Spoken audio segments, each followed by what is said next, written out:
This storm wasn't normal. It wasn't just another squall that fishermen shrugged off. This was the kind of storm that made legends, the kind that turned seasoned sailors into trembling children. Even the pros thought they were done. These were men who'd spent their lives on these waters, who knew every current and every cloud. But tonight their faces were pale, their hands white-knuckled on the rails. Waves tore across the Black Sea, rain hammered the tiny boat. The wind howled like a living thing, shrieking through the rigging, threatening to rip the boat apart plank by plank. Thunder cracked so loud it made my heart race. Each flash of lightning lit up faces twisted in terror, eyes wide, lips moving in desperate prayers, and there we were, disciples, fishermen, men who knew these waters, now screaming, bailing water, certain it was over. We shouted orders, our voices lost in the roar, our hopes slipping away with every wave that crashed over the side. I looked over. Jesus, asleep. Head on a cushion, eyes closed like he didn't hear the chaos, didn't feel the fear. He was untouched by the panic, as if the storm was nothing more than a lullaby. We shouted through the roar, "Master, carest thou not, that we perish!"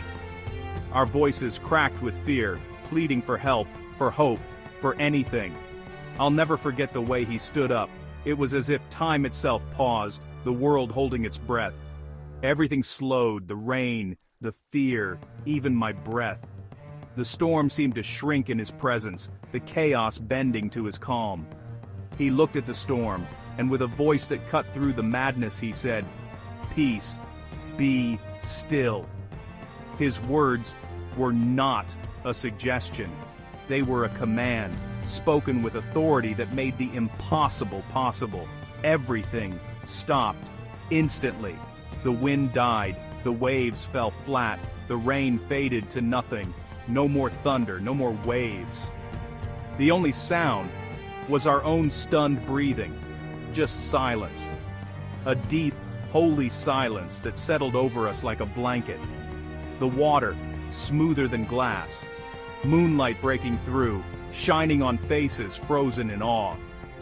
We stared at each other, unable to speak, our hearts pounding with wonder and fear. I could barely whisper, "Who is this?"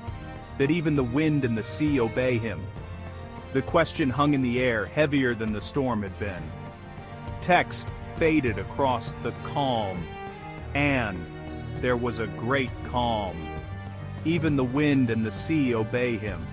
The words seemed to echo in our minds, a truth too big to grasp. Sometimes, it takes the storm to see who's really in control. When everything falls apart, that's when you discover who holds it all together. If you're in chaos, remember, one word from Jesus changes everything. No matter how wild the storm, his peace is stronger.